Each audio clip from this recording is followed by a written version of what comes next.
Bueno, y sin más, vamos a la cortina que nos introduce en el tema Hablemos de discapacidad.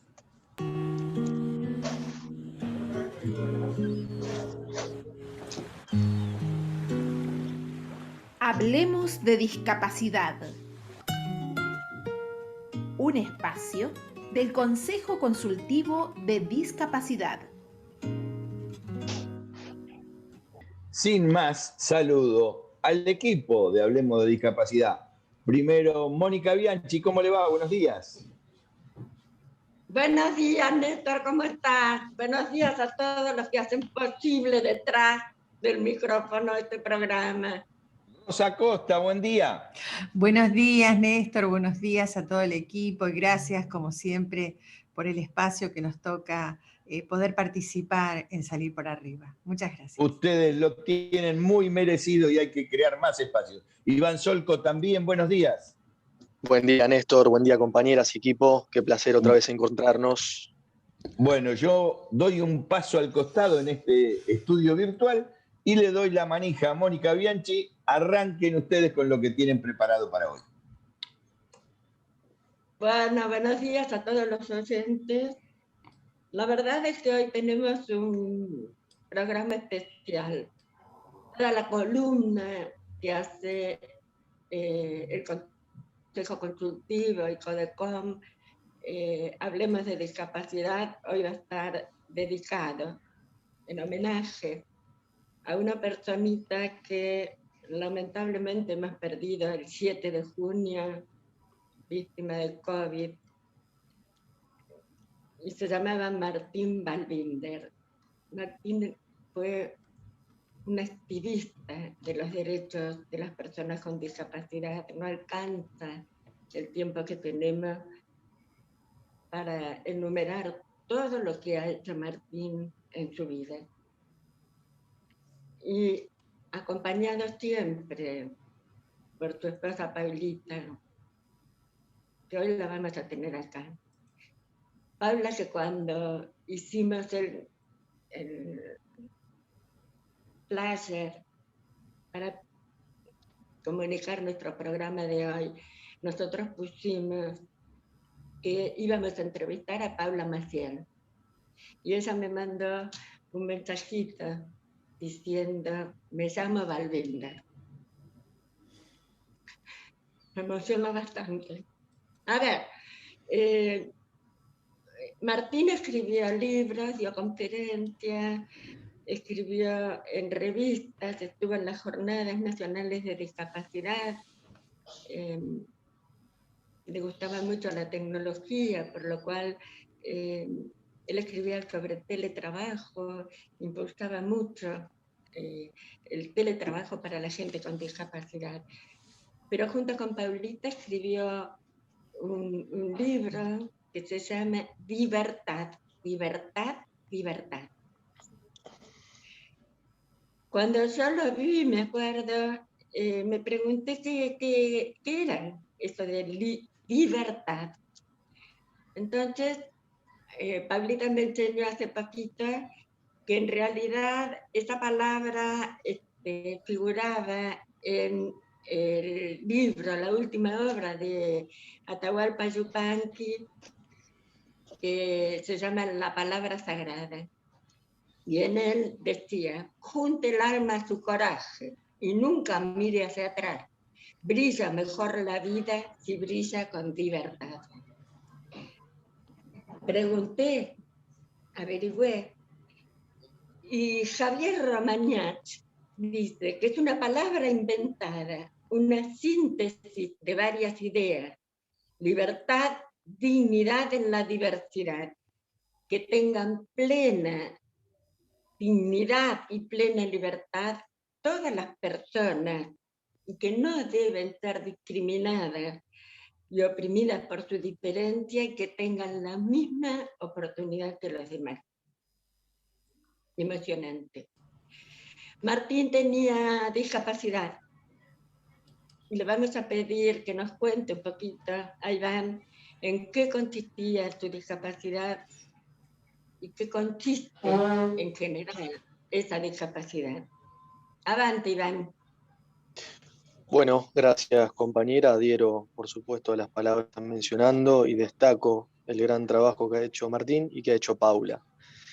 Siguiendo con la enfermedad que tenía Martín, vamos a indicar que tenía disautonomia familiar, que es una extraña enfermedad genética, sistemática y recesiva, lo que significa que ambos padres deben aportar el gen, que está presente desde el nacimiento y fue descrito por primera vez en 1949. Las células nerviosas afectadas son aquellas destinadas a controlar ciertas sensaciones responsables, especialmente del dolor, percepción del color y gusto, pero también las autónomas, es decir, las que controlan las funciones del cuerpo, como por ejemplo sudoración y deglución. Recién en el año 2001 se logró detectar que las mutaciones del gen son las causantes de la anomalía en el funcionamiento de las neuronas. En palabras del neurólogo Horacio Kaufmann, es una enfermedad en la que estás a merced de las emociones. No existe hasta ahora una cura para la enfermedad, pero sí paliativos. Además del llanto sin lágrimas, de la poca o ninguna respuesta al dolor, cansancio, sudoración excesiva, quienes la padecen también presentan retardo en el crecimiento y desarrollo. Hasta 1990 la expectativa de vida era solo de 5 años. Actualmente es de 30, aunque hay excepciones. Una de ellas era argentino. Vamos a escuchar a Martín en la voz de Rosa. Adelante, Rosa. Martín Balbinder era psicólogo, pero enseñaba computación a alumnos ciegos. Extraño, para nada. Sentía pasión por la tecnología y entender cómo funcionaba la mente le servía en el día a día. No solo en la Universidad de La Matanza, donde hasta hace poco daba clases, sino también en su propia vida. De los 7 casos registrados en Argentina de disautonomía familiar, Martín, con 63 años, era el mayor en su edad.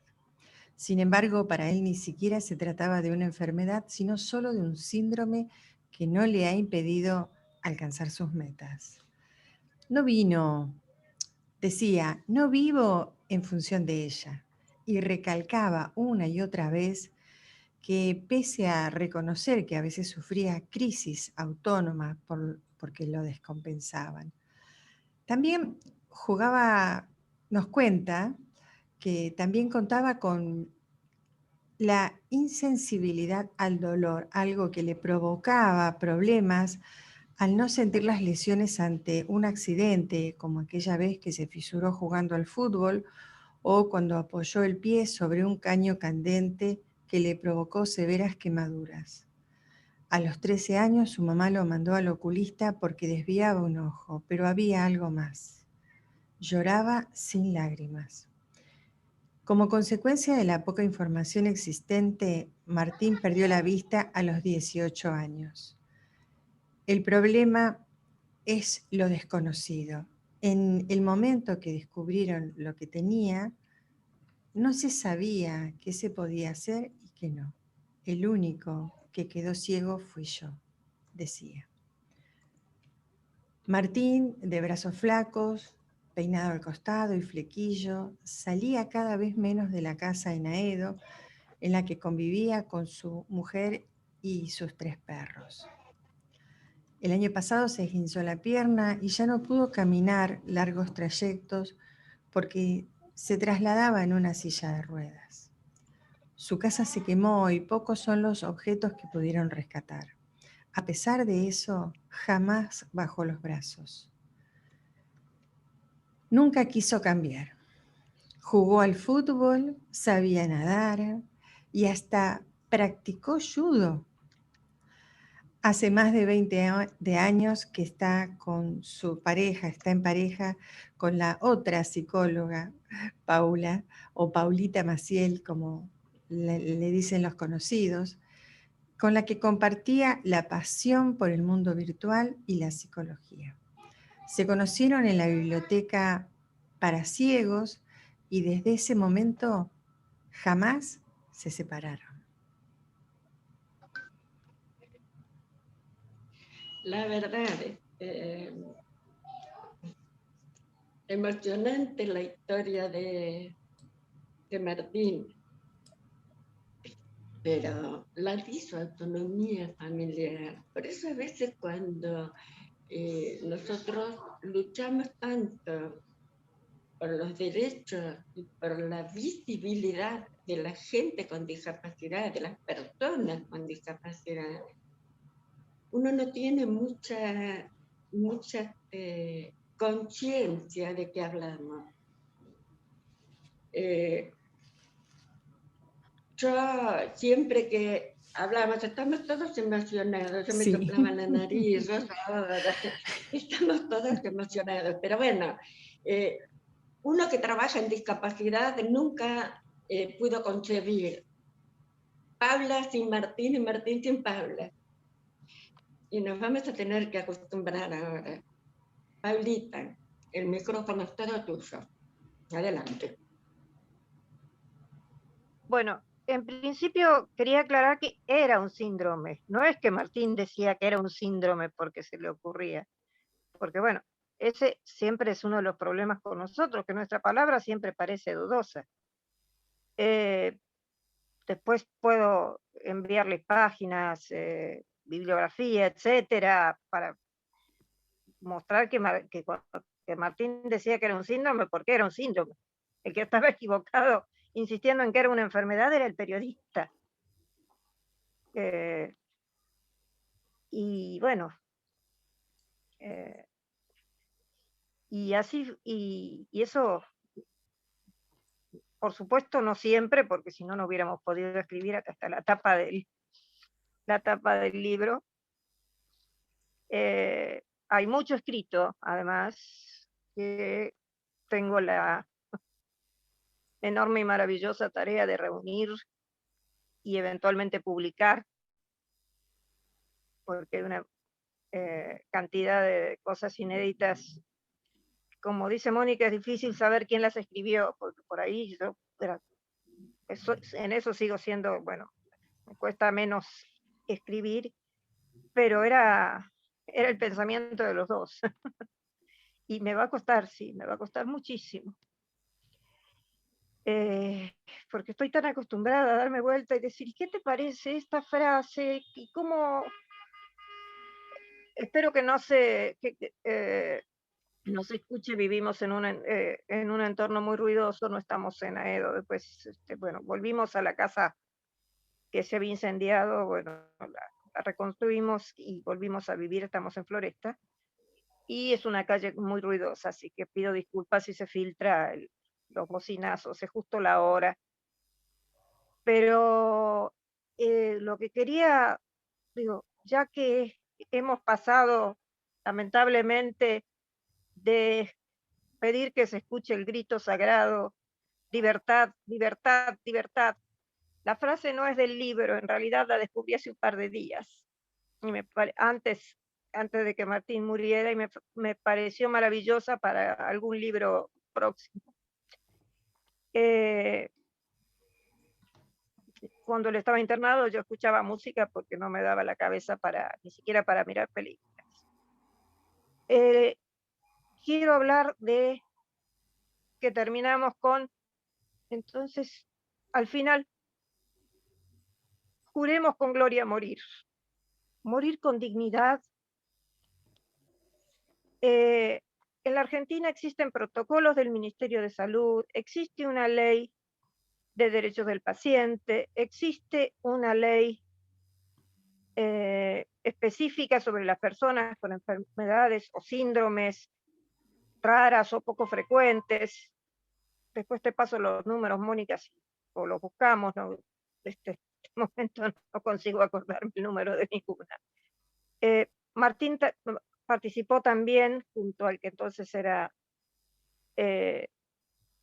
presidía la Comisión de Discapacidad en Diputados, que fue Claudio Morgado, en la ley sobre accesibilidad web, que tampoco se cumple.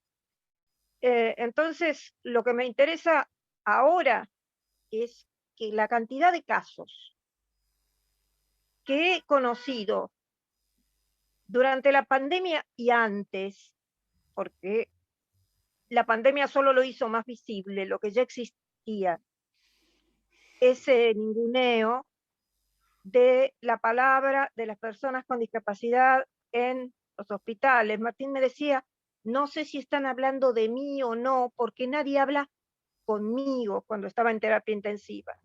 Entonces escuchaba comentarios y se angustiaba porque no sabía siquiera si se trataba de él. Escuchó por ahí, la última vez que lo vi, que le habían dicho que parecía que era sospechoso de COVID, pero me dice, pero anteayer me hicieron el segundo hisopado, me dio negativo, y al mismo tiempo pero me pareció porque no hablan conmigo, hablan sobre mi cabeza, y yo nunca sé si están hablando de mí. Al no tener ninguna referencia espacio-temporal, para él era una sensación de infierno sin tiempo la terapia intensiva. Y cuando yo traté de explicarle a los médicos que si simplemente lo llamaban por el nombre y le decían, bueno, te vamos a dar, no sé, me decían, un protector gástrico, él se iba a calmar, y si ese tratamiento podía tener alguna contraindicación, porque su síndrome tenía muchas contraindicaciones de medicamentos, se negaron a ver la epicrisis, la historia clínica de la neumonía anterior, donde decía qué antibiótico es el que había tenido éxito en la neumonía anterior. Para empezar por ese, en vez de hacer experimentos, yo les expliqué que ya eran muy resistentes a los antibióticos, sus neumonías, y les ofrecí pasarles los datos de los profesionales que los habían atendido. Por supuesto, no conseguimos cama en la ciudad de Buenos Aires. Les pedía que le hablaran directamente a él y le explicaran que él pedía que el médico especialista en esta patología tan rara, el que lo atiende desde hace como 40 años, desde que era soltero, interviniera supervisando el tratamiento, no decidiendo o pasando por los médicos de la clínica, sino simplemente ver si por casualidad algún medicamento o el tipo de anestesia lo podía matar. También se negaron a eso. Él entonces decía, bueno, entonces yo no voy a tomar ningún medicamento. Yo le decía, bueno, es su derecho negarse. Entonces, por teléfono, por supuesto, el médico que hizo el parte, por supuesto, me gritó diciendo que qué sabía yo de derechos del paciente, que no, nada, por supuesto, solo escribí un par de libros, pero se negaban a aplicar cualquier protocolo. Martín tendría que haber estado aislado, porque se sabía, primero, que tenía una enorme propensión a las enfermedades respiratorias, que el cuadro ya de por sí era grave, y que si se contagiaba COVID no había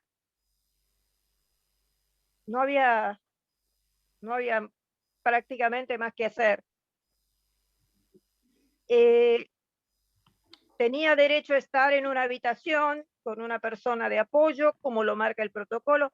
Se negaron. La Federación Argentina de Ciegos y Ambliopes, la FAICA, hizo un protocolo especial sobre cómo trabajar con las personas ciegas o con baja visión internadas. A todos se negaban, decían que era que no pensaban hacer excepciones, que se trataba a todo el mundo igual, que quiénes éramos nosotros para venir a pedir que cambiaran los procedimientos, con una violencia hacia él y hacia mí. Cuando yo pedí por favor que la persona que lo asistía se quedara, lo dejaron en piso 2 días antes de la cirugía, y me pidieron a mí que fuera a estar antes de la cirugía por si había que hacer alguna autorización. Y cuando yo les expliqué que no podía ayudarlo ni asistirlo, ni siquiera podía llegar al timbre si él tenía alguna emergencia, que por favor que dejaran que la persona que lo asiste se quedara cerca, porque yo no podía asistirlo. La jefa de enfermeras directamente me miró y me dijo, si usted no se puede valer, hubieran mandado a alguien que sí pueda. Y él no quería a cualquiera. Por supuesto que teníamos un montón de amigos que hubieran ido, pero él quería verme a mí y yo quería verlo a él. Y quería tomarle la mano y acariciarlo y tranquilizarlo y decirle que de esto también iba a salir, porque no sabía lo del COVID. Me hicieron entrar a un piso de COVID sin advertírmelo, sin indicarme que usara la protección correspondiente, con lo cual me expusieron a mí y a la persona que está conmigo. No, tengo las 2 dosis de vacuna, no tuve ningún síntoma, ya pasó el tiempo estipulado. Perdón, es la primera vez que hago una aparición pública desde que él no está y me tiembla la voz. No hay problema. No hay problema, Paulita. Entonces, no, me expusieron al COVID y además no nos dieron oportunidad de decidir, porque si yo hubiera sabido que él tenía COVID, Paulita, nosotros... Entonces, la idea es de pedir que la violencia médica en pandemia y antes, y seguramente va a existir después, se visibilice y sea un nunca más. Eso, ese era el mensaje. Perdón, Mónica, pero necesitaba terminar la frase. Por favor, que nunca más nadie muera de esa manera. Martín iba a morir joven seguramente por su patología, pero no así. Paula, yo sé que hay mucho para hablar, lo que pasa es que tenemos muy acotados los tiempos. La verdad que fue una emoción escucharte. Y fundamentalmente, para cerrar el protocolo de sistemas de apoyo, cuidado para personas con discapacidad. Necesitamos que eso se cumpla a rajatabla. Necesitamos que los médicos los conozcan. Paula, 1.000.000 de gracias. Seguramente en este homenaje a Martín te va a volver a hacer, porque hay mucho para hablar y mucho por decir. Rosa, por favor. Tengan ustedes muy buenos días, los esperamos el martes que viene.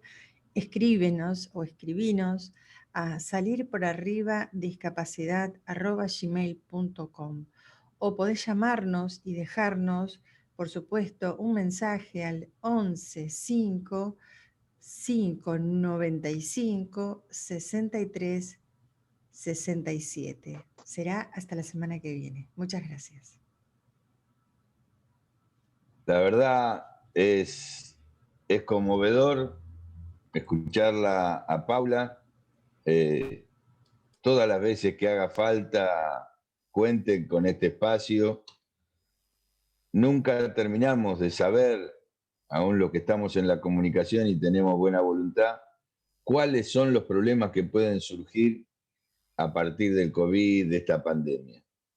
Y así que, además del homenaje a Martín, me parece muy importante lo que hizo Paula, este llamado de atención, que es una acción solidaria para todas las personas con discapacidad, que se apliquen los protocolos, que se tengan en cuenta, que además hay que hablar. Que se comuniquen. Ahí escuchaba lo que decía Paula, que hablaran con él, que le dijeran, y los médicos a veces son insensibles. La verdad que conmovedor este relato, tendríamos que llegar a muchos más medios. Les agradezco a Mónica, Rosa, a Iván y por supuesto a Paula estos minutos que pudimos poner al aire. Esto es realmente un gran llamado de atención. Las esperamos la semana que viene en Hablemos con Discapacidad, y un abrazo fraternal, cariñoso, muy grande para Paula Maciel. Muchas gracias, compañeras y compañeros.